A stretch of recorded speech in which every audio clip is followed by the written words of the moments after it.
So earlier on, we learned about how to try to engage and motivate our students within the classrooms.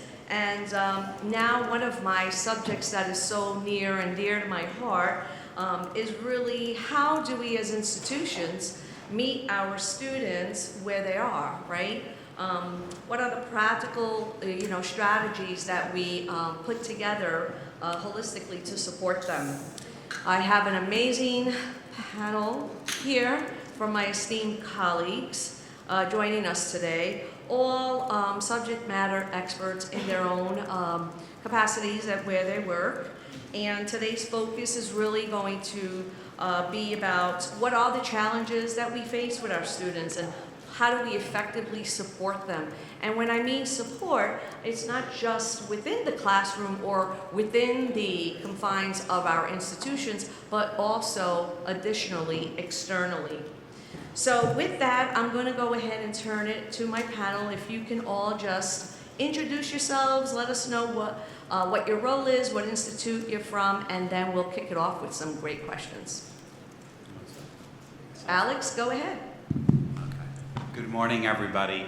And I want to definitely start by prefacing that we want us to be as interactive as possible because I think we can all learn from each other. We have our own practices, but we're definitely going to be able to learn from each other. So my name is Alexander Canals. I am currently the Associate VP for Student Affairs and Dean of Students for Monroe University. I'm coming up to my 30th year at working at Monroe University. I've been in higher ed for probably over 35 years. Under my role, student advising, health and wellness, residential life, athletics, student activities, academic support, assisting with the academic department. So a variety of different ways, but I think the most important thing for me is really making sure that we look at our students and we handle our students holistically, and understanding that every student's different, and what you do with one student is not the same thing you're going to handle with another student. So it's listening to them and making sure that they feel heard and present in the moment. Saadia? This is going to be interesting. Okay. So my name is Saadia Del-LLano, and I work for Monroe University. I've been now in higher ed education over 35 years, 24 at Monroe. I've had a variety of incarnations starting off my career in higher ed in actually HEOP, Higher Education Opportunity Program. I've been in residence life, student activities, academics, advising, but my current role is the Executive Director of 504 Office of Disability Services, and it's a particular space that is close, near and dear to my heart because I have been engaged in this community from before we had an ADA law in 1990, both personally and with my family. I've been in the trenches since 1970, coming on up, but this has been my most rewarding role. Well, good morning, everyone. I'm Will Moya. I'm with Berkeley College. I've been with the college for about 26 years now. Started as and proud to have been a federal work study student, and from there I sort of moved around a bit. But my current role is I am the Vice President of Student Finance, overseeing the areas of financial aid, student accounts, receivables, the Office of Military and Veteran Affairs, and institutional effectiveness. Hi everyone, my name is Michael Cavalli. I'm the Assistant Dean for Campus Life with Five Towns College. I joined the college about 9 years ago, initially as an Assistant Director of Residential Life, and have had the benefit and joy of being able to move through the institution to my current role, where I provide leadership to the Offices of Residence Life, student activities, institutional events, public safety, and most recently, food services at the college. Very important. My educational background is in social work, and so embracing those values has been a cornerstone of my work, really in approaching and embracing a holistic perspective where the individual intrinsic worth and value of a student has been valued and held paramount. And holding those values and taking that approach has been a guiding point in my work, as I'm sure for many of us here shared as well. I look forward to speaking with you all today, and thank you. Okay, so in no particular order, whoever wants to grab this question first. The question is, how are you supporting students beyond academics, including career readiness, life responsibilities, and overall well-being?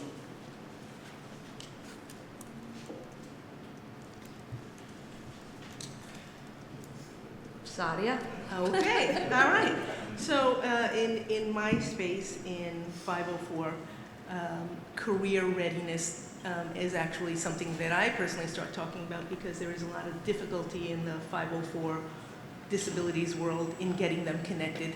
And I try to go over all of their schedules every semester and really look at the classes, see how that can be linked, and also to let them know that in our institution, you can actually take up to 9 credits as an internship, and how to make that work for them. And I really ask them to look around in the communities where you live, where you are. Look at your professors, look at your family members. Where do you think that you can see yourself working? Can they help you? Because often in life, I've always found that it's not so much what you know, but who you know, who can open a door, who can give you a suggestion, who can make a connection for you to go to the next step. Great, thank you. Will, anything to add to that? No, I agree. I think, student development, campus life at the college. I mean, we heard earlier, slightly different presentation, but about creating partnerships with the community. And I know that's a little bit of a topic down the line, but, certainly creating those partnerships of value for our students to lean on. So I think, SDCL at Berkeley are, quite busy always creating those partnerships of value for our students. Great. Mike, anything to add to that? Yeah, I would add to that really some of my entire life is in the co-curricular and outside of the classroom. Mm-hmm. So looking at how we can develop programmatic opportunities for students, but also that we're designing that model to really build and instill those necessary and most challenging skills in our students in today's environment: resilience, self-advocacy, the ability to develop a skill set, but not only that too, to also challenge and question their values in being congruent with their professional trajectory, and helping students ultimately to see and connect the work of what they're doing in the classroom with that next step, to see beyond the topic that's right in front of them or that very narrow focused dream or aspiration, and see it more in an incremental process, and to recognize that it's not going to be a straight line to your career, and rather a tangled web of positive steps and missteps along that way, but really to have that skill set and that thickness to deal with that. And that goes from teaching them how to live independently in the residence halls, to teach them how to take out their garbage and put their laundry together, to really getting them prepared for a resume meeting with an employer and having that skill set behind them. Great point. Alex? Yeah, 2 things. I think it's also very important, and many our institutions do this, is to create avenues at our institutions where our students can build those skills, right, and be leaders, right? So I know that, whether it's a student activities club, whether it's residential, being an RA, whether it's being a ambassador in career services, these are all avenues where our students can actually take what they learned in the classroom, apply it in those different positions, and then be able to take it out in the real world. On a separate note, we want to make sure that we are looking at them, as I started my conversation, holistically, right? There's good and bad that came out of COVID, right? I think one of the positive things that came out of COVID is that more of our students are raising their hands when they have certain concerns, right? Where I think it was a very hush-hush, and I'm going to call it out, especially in our community, Black and brown students, it wasn't accepted, basically, to be public about certain issues. I think that COVID has allowed our students to be much more public and be comfortable in their skins to say, I need assistance, I need to take. So many of us, I'm pretty sure, have revamped and expanded our health and wellness offerings, whether it's internal, we're going to talk about that later, whether it's internally or developing relationships with external organizations to make sure that we have those services there for that. And I'm proud to say that, we are able to reach the students where they're at, and help them. And I think that that's important to look at the whole body, that the student can come in a certain way and leave out, hopefully, a cliche, but more improved self. And that's important for us as all institutions. And if I can just add to that, I think, it's more important today as we see more and more students navigate the online environment. And they're no longer, a lot of our students are not on site. And there isn't an opportunity for them to walk, down the hall and see someone.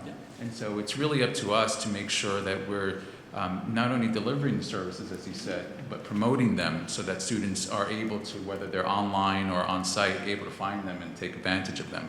And collaborating very closely with our faculty staff. I mean, I always say that it doesn't matter whether you connect with a faculty member, maintenance, or security. That person's going to be able to be the advocate for that student. So you're absolutely right. The services are in person, online, virtual, Teams, telephone, text, any which way we can connect with the students the way we have to do it in today's market. And to just further add on to that, one of the things that I think for me personally made a really big difference is when in all of the syllabus, we installed our contact information. It's on the top. It's gone over every semester at the beginning of the class. That really increases our visibility, and that everybody knows, even in the online community, that you can reach out. You can find this person here. You can be referred to over there. But there's always, in every syllabus for every class, that's one of the two things that has been really implemented that I think is really holistic, covers everyone. And in addition to that, in our freshman FYE, freshman year experience, they started doing a survey. And they included, one of their questions for me, because it's abysmal from K through 12, how many people actually connect to the disabilities office at the college or university level. But that simple survey produced, 60 people who I wouldn't have seen, because I don't see every student. The teachers see every student and the counselors see every student. But that little thing, that implementing of a survey that produced 60 leads, if you will, for me to follow up, to connect. Sometimes they're confused. Sometimes they're just so happy that they made the connection. Those are some things that I think are really useful and helpful. Great, thank you.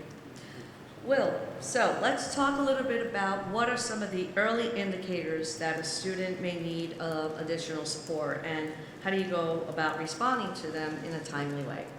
So I think for many of us, and for Berkeley, I think, and I'm coming from a student finance perspective. I'm not, as my colleagues, work in student life necessarily, but some of the things that we see are, your unresolved balances, your missed payments, those students who are missing, courses. And so I think at Berkeley, one of the things that we made sure to do was to, and the faculty are a huge, it's a huge partner in this, because they're with the students day in and day out. And so, they're looking for the signs. They're adding the academic alerts a few times a semester.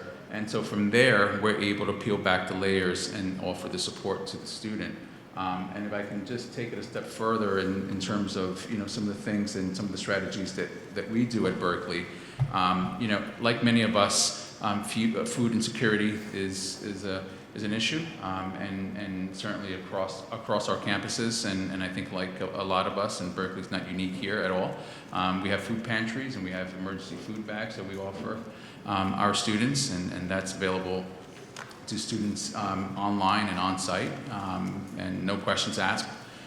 One of the other things that we started last year, which has really taken off, if you can imagine, is we've established a emergency fund. And so every year we budget an emergency fund for students, and I'm sure many of you do that. This is completely outside of their financial aid. And what we do is we provide personal counseling, the campus operating officers and student-facing departments this information, so that if a student does have an emergency need. Now, and I just got an e-form last night. A online student was trying to complete their online work. Their child spilled something on their laptop. Laptop is gone. So now, how can I complete my work for the rest of the week? Great for the student, because the student didn't wait. I mean, she reached out right away and said, "I need help. I do not have the money to do this, to cover this unexpected issue." And so she completed the e-form, and what we require is some quick statement from the student, what's going on, what happened. If there's supporting documentation, great. And we're able to, up to $500 or $600, provide that emergency grant to the student. And it's sent, depending on when it's received, overnight to their bank mobile account, and they're able to withdraw those funds and use it. And that has been one of the most, and I'm sure you all can imagine, one of the most meaningful things at Berkeley is to have that emergency fund to help with these unexpected challenges. So anywhere from food to I'm short on rent to I'm an online student and my Verizon Wi-Fi is going to be cut tomorrow and I'm not going to be able to do online learning. That sort of thing with this emergency fund goes a long way. Terrific. Mike, what can you add to that? Yeah, certainly. To offer a little bit of a different side of it, I'm really one of the big benefits that I have with Five Towns College in our community is really getting to know our students on that one-to-one basis and making that investment in it. And so there are a number of factors that my team and I will actively look at to really see and evaluate where we may notice an abrupt change in a student's behavior. That begins, we are an attendance-bearing institution, and so we follow in our weekly reporting from the registrar's office to see if there has been any noticed drop in a student's attendance, that they may be falling below the threshold of acceptable attendance. We use 70% as our baseline for that, but also noting to see if there have been declines, because as the semester continues on, that threshold to fall under 70% from a student that has been attending really well at their classes from September to November, but suddenly has a drop off in the lead up to Thanksgiving, they'll carry through with that attendance rate until the end of the semester. But being attentive to those factors and having a plan in place to step in and intervene to assist that student or catch them. And that extends into even what you do within residential life and health and safety inspections, and seeing when a student's living environment has suddenly started to show decline. There are factors that we can trace, knowing that, all right, that student's in a theater production, so of course they're in production week, so of course their room is a disaster area right now for it, but still making that point to check in with that student and let them know that we are here, that we're seeing what may be going on. Their social relationships are another factor, an indicator from that. But until that benefit comes is also working closely with my colleagues, and that's across all administrative departments, from working with the folks in financial affairs to the registrar's office, academic advisors, accessibility professionals, to really get an understanding of that, because there are so many different touch points that a student may make or not make on campus, and to really get a full dimensional picture of what that student may be experiencing, it takes those different perspectives united and coming together to really give you a full picture of what a student may be going through. And despite we may put out that information to them, but they may not feel that their issues are going on are important enough or worth your time and attention, but really when they get that outreach and we initiate it, really take those extra steps to initiate it, not just, my number's here, my door's open.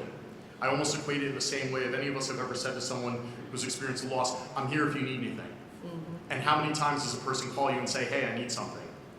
But for those of us that have been on the other side of that, there may be a lot that we need, and it's not quite enough just to simply state that general, I'm here if you need.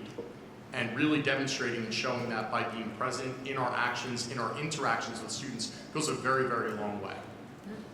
Thank you for that. Alex, Saadia, anything you want to add? I was just going to say it really is the touch points of the relationships, because they are formed at different levels with different people.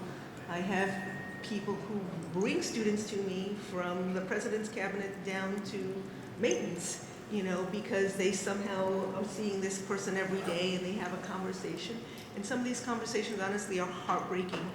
They're domestic violence. They're domestic situations that happen because of a flood or this. And honestly, I can say that at my university, everybody is empowered. I don't have the answer for everybody, but I do tell everybody, I said, I will be your GPS. I will get you connected to the right person.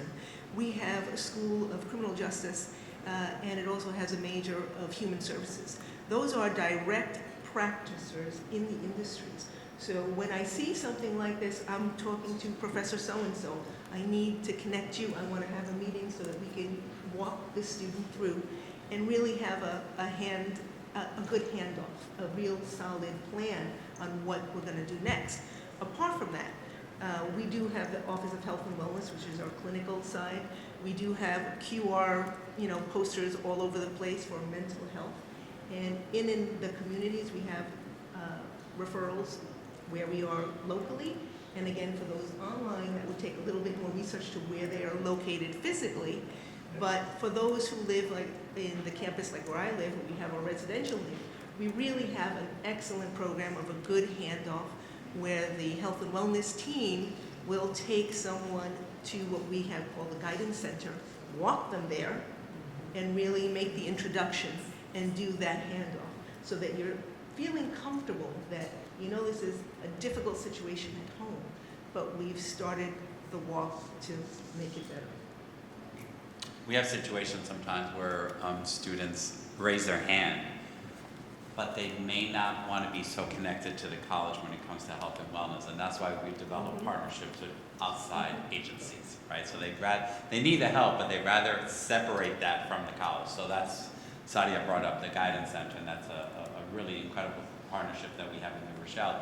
To my colleague's point, we need to be intrusive with our students. We need to be in their faces. We need to, because they don't know sometimes what they need. And I think the idea of, not going that extra step, as my colleague said, making sure that they understand that we're there for them. So that follow-up phone call, that text or something like that, or walking to their classrooms. I mean, that's something that we've done notoriously, where I'll get out of my office and our former president, Stephen Jerome, would say, you learn by visiting offices, visiting buildings. Sitting in your office, you don't know anything. So you got to get out of your office, right? And that's very important to us. So a lot of times we will just get up. The athletes, if they're on the field, we'll go to the field and meet with them on the field and talk to them on the field. So I think it's important that we connect with them that way as well.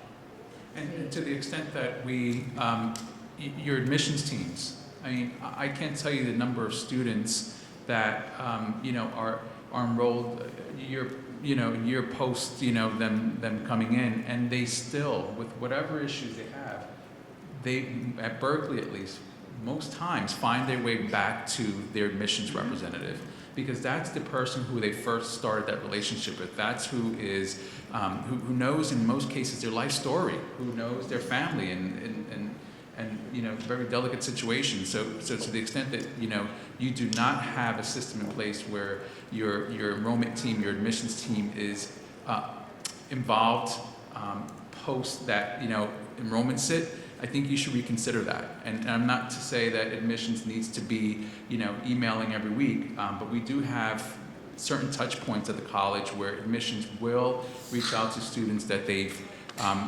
enrolled 6 weeks in, just to check on them, and that certainly goes a long way. And I'm not saying anything new here. I'm just sort of revisiting some of the things that I think have really helped over time.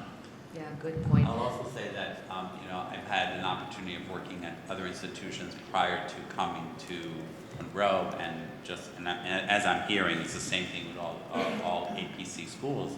I think the idea that we work very closely with our colleagues in other departments, because you're right, they may feel more comfortable with their admissions or with their financial aid or whatever, but the idea that we can just pick up the phone, and even with the president's office, right, we can pick up the phone and say, look, the student's coming to see you. I think it's important that you meet with this person.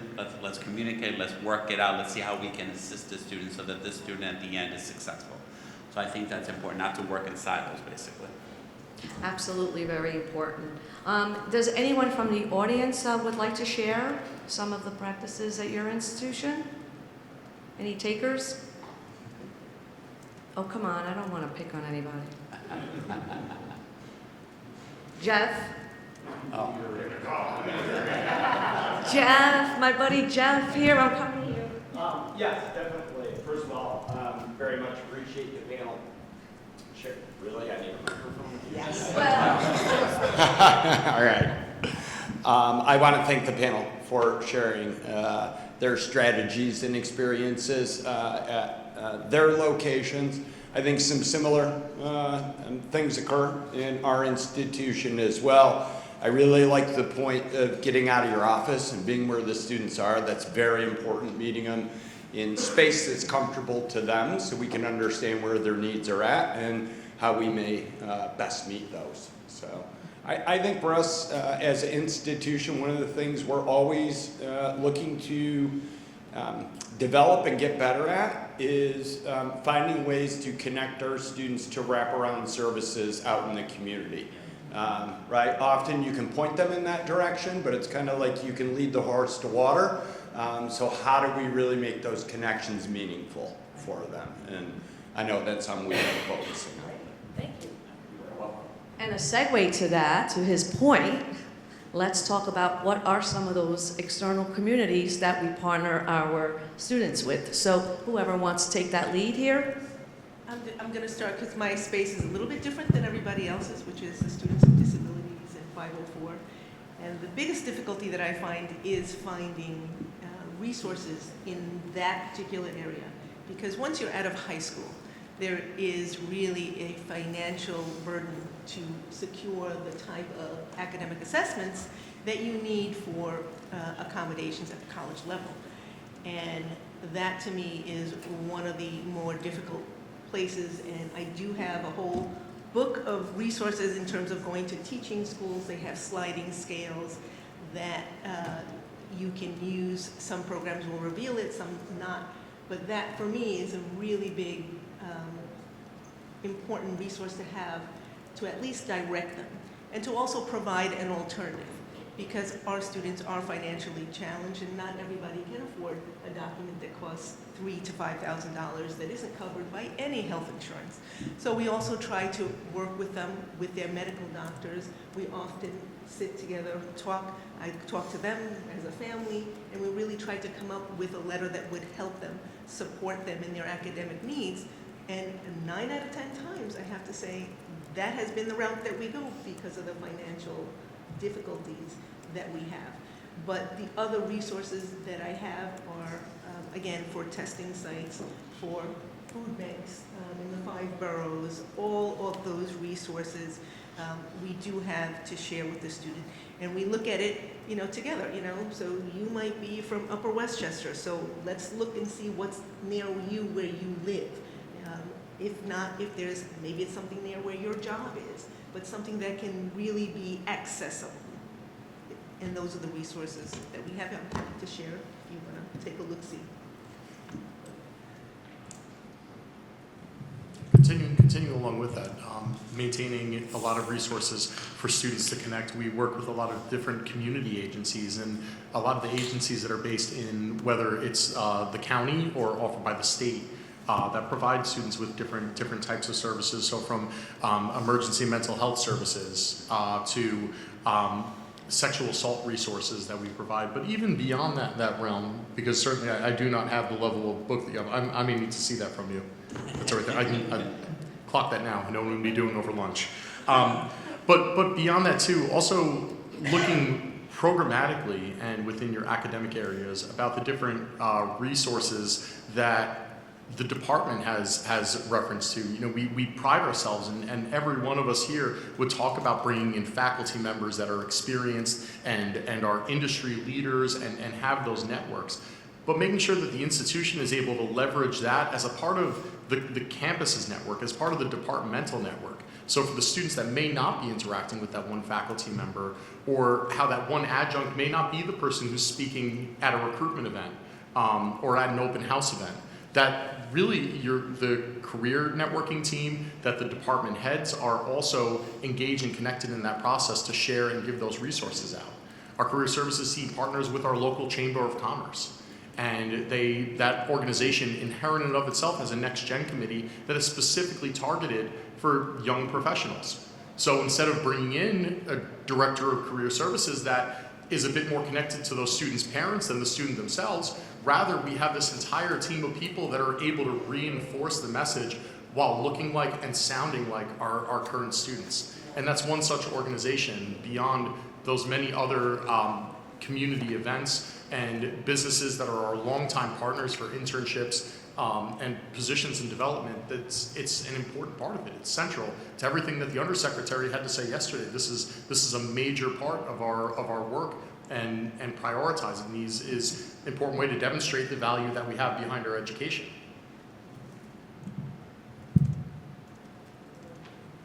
Alex, Will, anything to add to that? Anyone from the audience would like to share what other external communities or resources you're utilizing that are helping your students out? Scott, I'm going to pick on you. Community resources. Thank you. Let's see, community resources. I would say, well, we rely on our career services folks a lot. So often we can find someone in the industry that can help students out. Financial hardship is always an issue for students. So helping them secure paid internship opportunity or some other part-time work opportunity is often a critical path for students.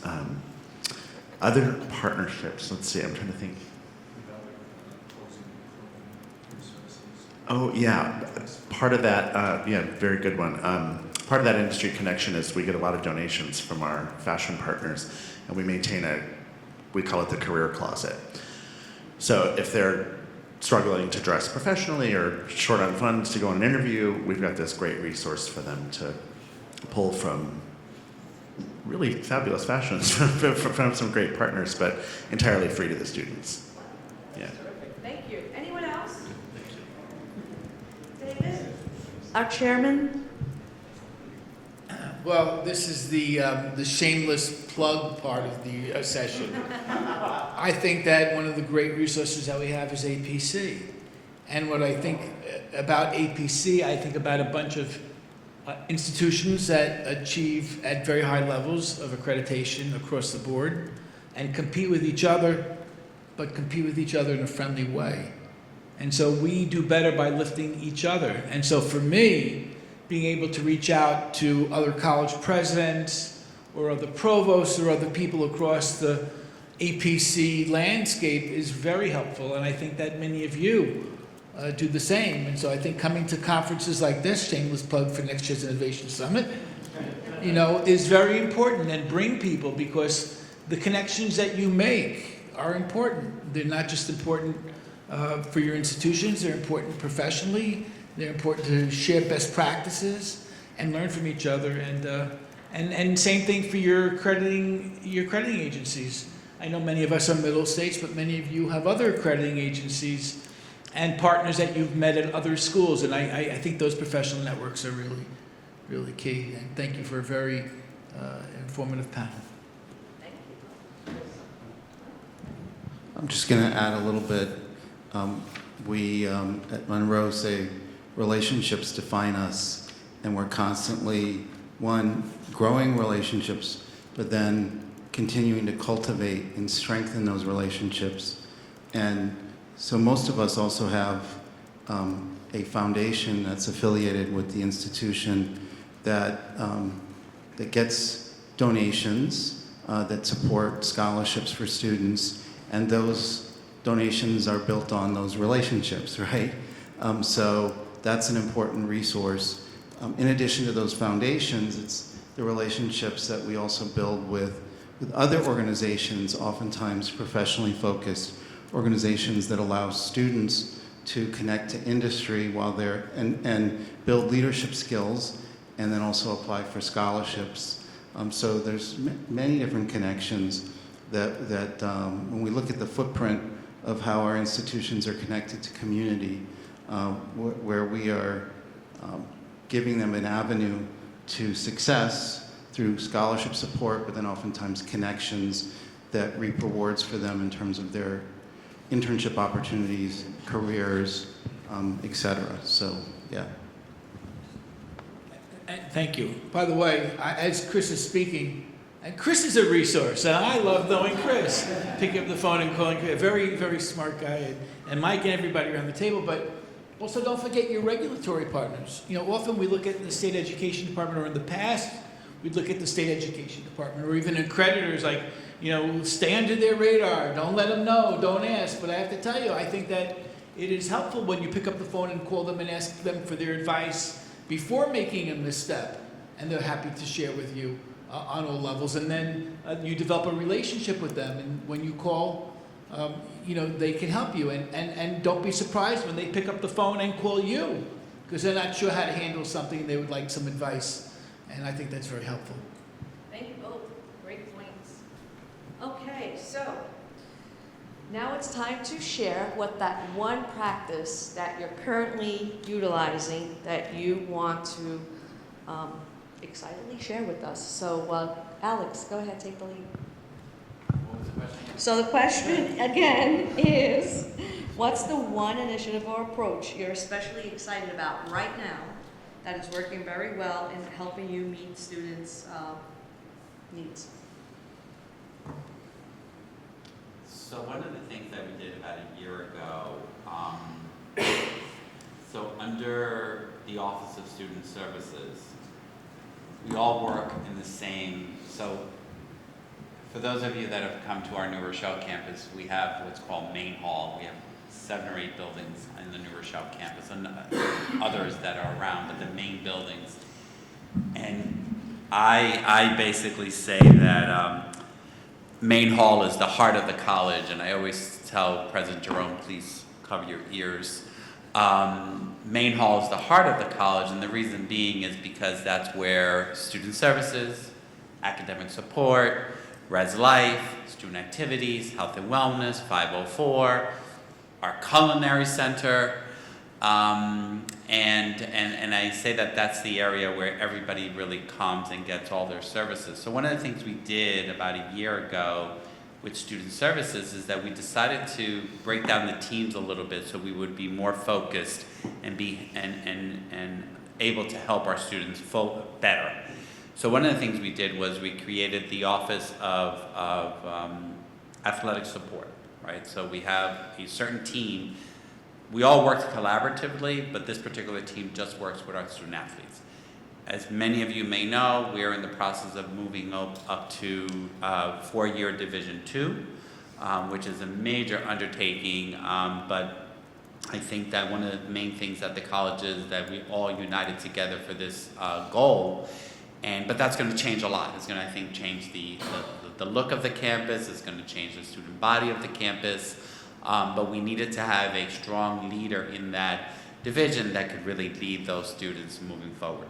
We also created, our continuing students. We have our first year experience, which has been very, very successful. And of course, we have our international students. And they, in itself, with all the stuff that's going on currently, need a very strong leader to kind of get our students through there. So I think that's the initiative that I'm looking to continue growing and supporting and leading and helping them really see the fruition of their work, which, I'm very happy to say that,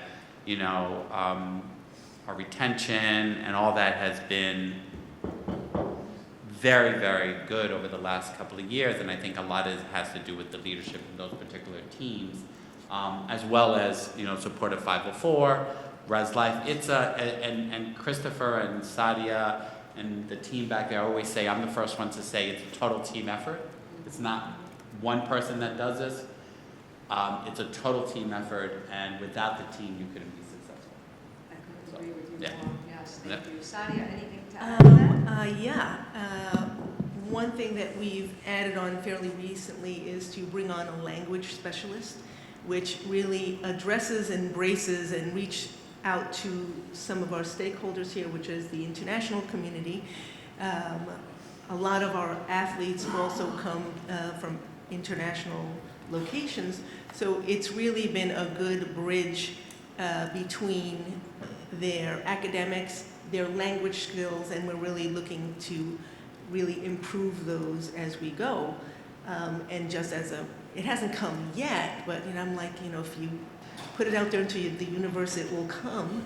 I believe that we also need reading specialists because the education system since COVID has had a little bit of a hiccup. And that's one of the things where I feel that we really need assistance. There's some IT, AI help that can be useful, but the language specialist has been incredibly helpful because our regular population is often coming from first-generation parents, and they really don't understand those connections. And to me, that has been something really exciting to unite not only our regular population, but our international population. Yeah, thanks. I think at Berkeley, one of the more meaningful sort of initiatives that we implemented was sort of a result of COVID. We partnered with, we call them CARS, Collegiate Admissions Retention Solutions, and many of you probably have heard of the company. It's a third-party sort of service. And during COVID, we needed additional help navigating the financial aid, for the financial aid area, and so they did a phenomenal job for us in connecting with students and collecting documentation and helping with the FAFSA and all that good stuff. But what they really do and where they really shine is in their retention services. And we have, over the years, built a really integrated model with CARS and Berkeley. And there was a point earlier that the wraparound services, how can we communicate wraparound services? They have that. And I was just looking this morning for this presentation, but from 2024 through today, we've had over 190,000 touch points with students through CARS alone, and that's both inbound and outbound. And they have, they know our systems, they know our schedule, and so if a student is calling in about a particular issue, let's say there's a resource that they need and they're not sure how to go about it, they have sort of a database of all these resources in the city that they can refer students to. One of the big wins, I think, and I'm looking at some of my colleagues from Berkeley in the academic side of the house. One of the big wins with CARS was we asked faculty to submit academic alerts, progress reports a few times a semester. And what started to happen was, that's great, and we had the technology to do that. We had the vehicle to drive that, and the progress reports were coming in, and the faculty were doing a great job. But the problem was they were coming in, and there were so many of them coming in, and so quickly. It was really hard for our academic advisors to go through them in a meaningful way, to do meaningful outreach to that individual student. And because at the end of the day, we wanted to close the loop for the faculty. You ask the faculty to submit a progress report, and you want that loop to be closed in most cases. And unfortunately, with academic advisement, especially during COVID, it was really hard to do that. And so we built a really, I think, nice system with CARS where progress reports, at least the first wave or the first round of progress reports or academic alerts, will go through them. They will do the initial outreach to the student, not to get into the weeds with the student. They're not replacing academic advisement at Berkeley, but it's to sort of establish that initial contact and say, look, we received this academic alert from your instructor. Some of the areas of concern are maybe you need academic support. Maybe you need a tutoring session. And CARS have the ability, with the student on the line, to schedule an appointment with our CAS tutoring center on the spot. And so that helps quite a bit. So it eliminates that, you receive an academic alert, by the time your academic advisor gets to it, it's probably a week down the road. That opportunity for that tutoring session probably already passed.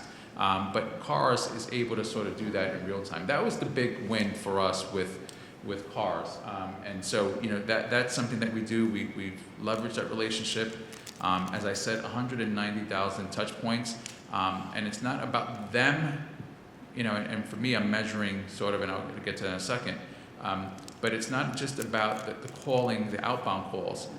I've tracked success over the years by the number of times the students calling them, because they find a relationship, a connection with that service. And we've had over 30 or 40 of those calls I mentioned over 30, 40,000 are inbound students to them.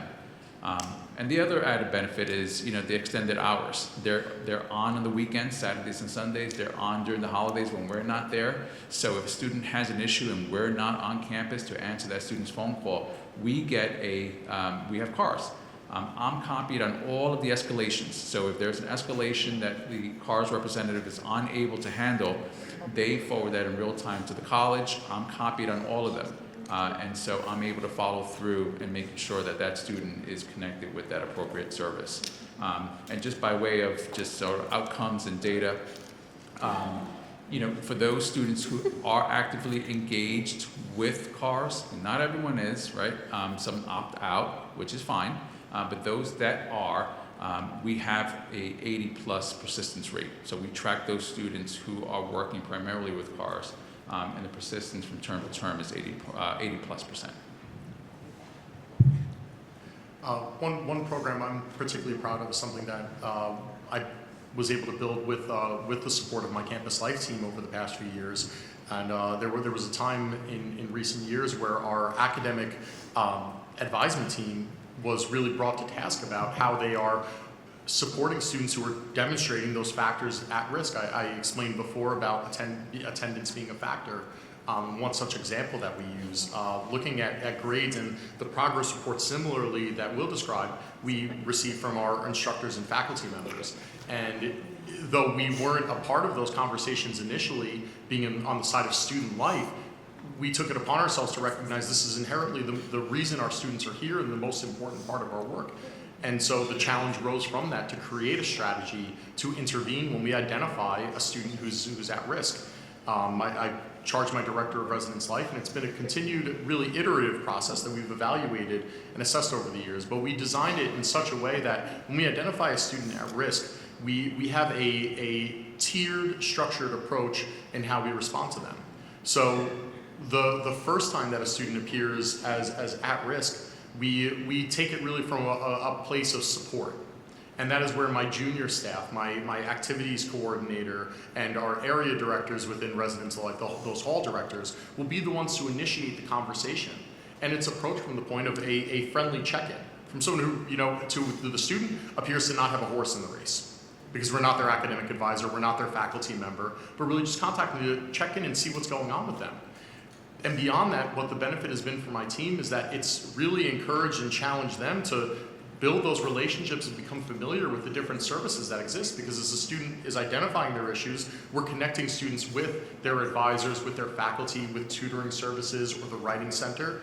But beyond that, we're also bringing information to the academic advisors and to those other parties and constituents to make them aware of the information. And rather than operating from assumption, when a student says, oh, I've contacted, I let my professor know, I let my advisor know, taking that as maybe you haven't, and making that point to initiate that contact.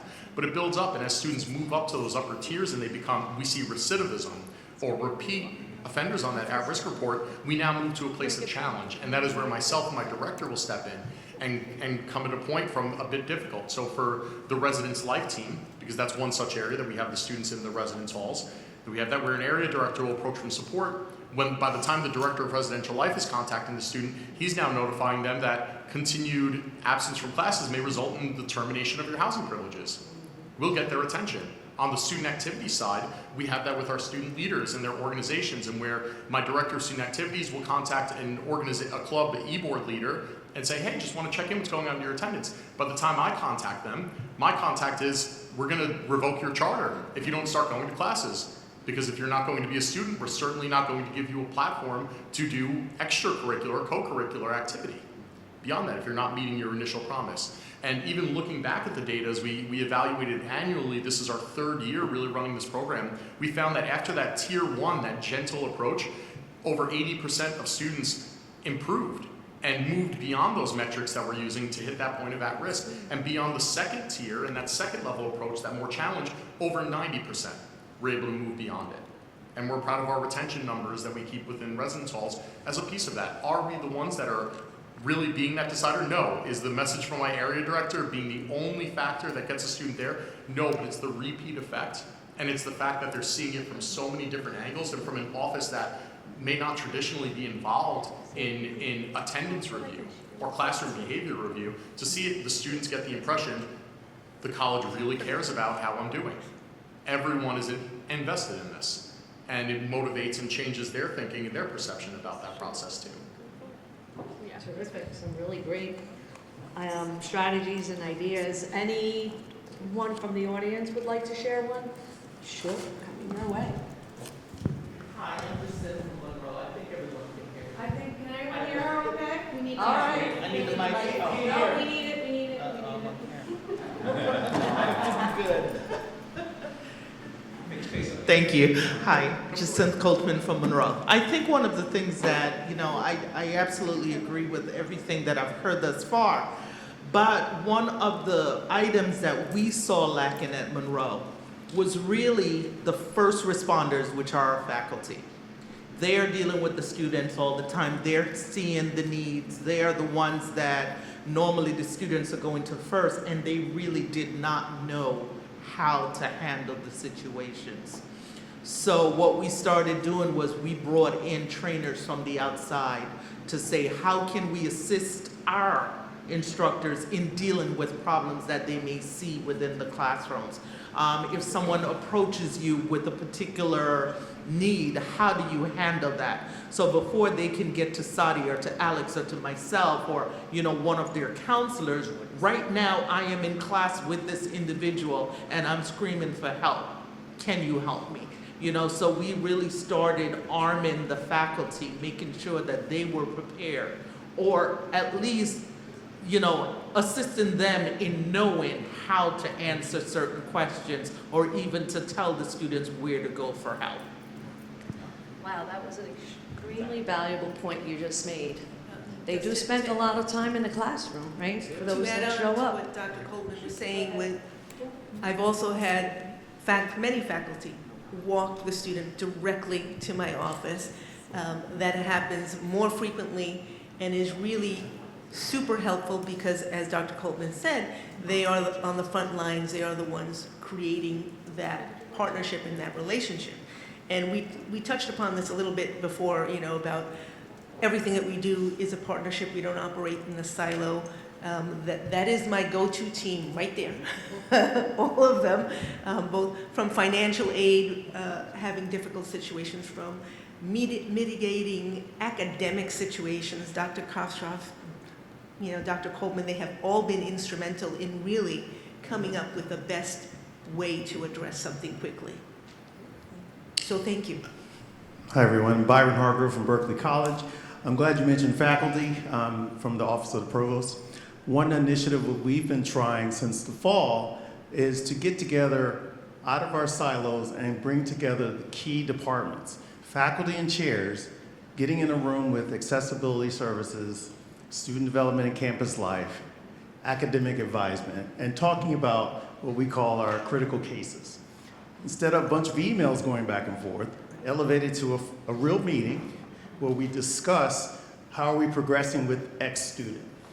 What are some of the things that you're hearing? What are some of the policies involved? But what are some of the behavioral issues? What are the needs that this person needs that are not necessarily just academic, that cut across these other departments?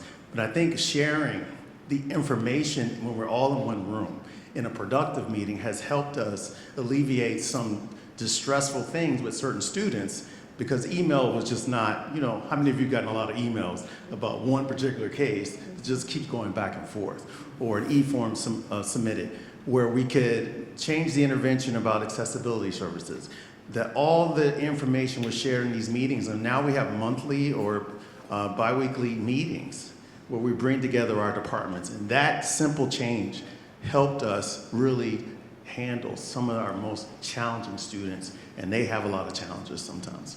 So I'm all for collaboration across the schools, across the departments, as much as possible, and make it constructive. So that's something we're excited about. Great, thank you for that. Anyone else?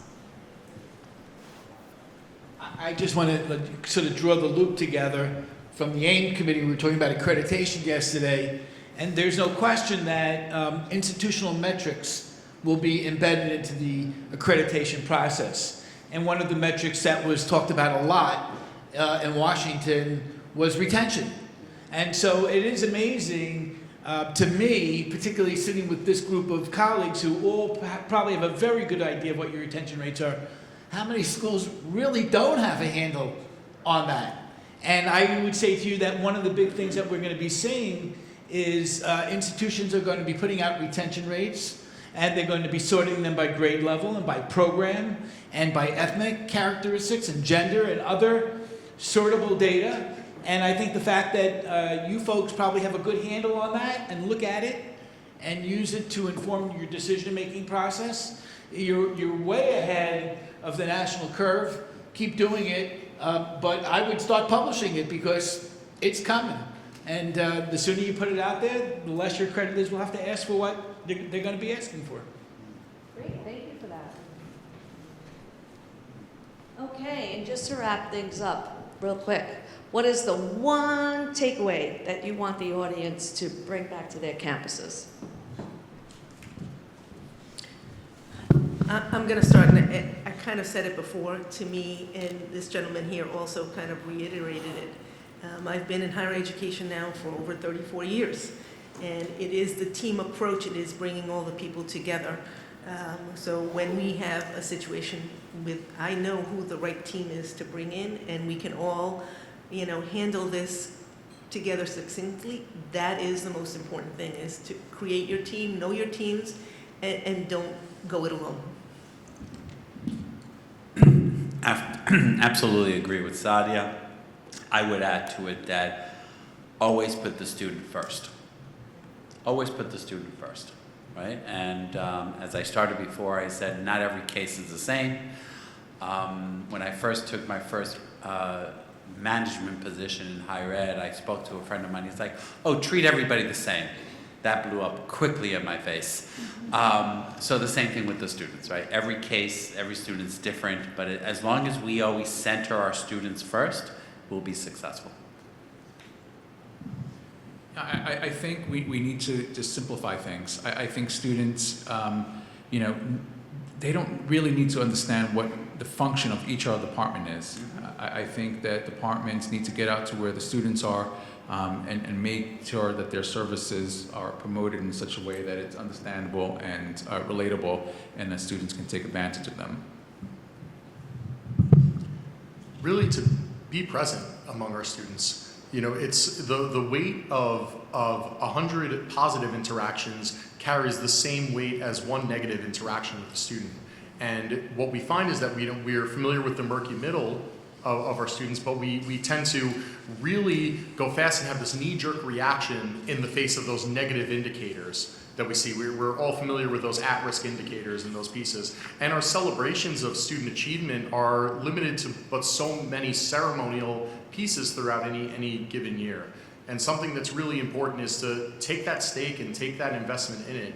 Even if your position is inherent to be that academic advisor that is writing students who are underperforming or not meeting SAP. But to make sure that you're finding moments and taking that interest to know where your students are accomplishing something, as small or insignificant as it may seem, to celebrate and be with them through those achievements. And I'm proud to say that when I have those moments that I need to hold students accountable or hold them difficult or really bring them to task, that I can do so, and I can do so vociferously, as Dr. Cohen has had to observe more than his care of time over it. But the outcome being that the student comes back, and even after that difficult conversation, even after I've read them the Riot Act, to still say thank you. Because they know that it's coming from a place of genuine care. You've been with them in the positive moments to celebrate the little victories with them, so that when you need to challenge them on those missteps, they know the place that it's coming from. And they know that it's not just based in, this is a task or a form that I have to do and provide in my role or my capacity, but from a genuine investment in that student. Terrific. You have all been extremely insightful, amazing, and what a round of applause to all.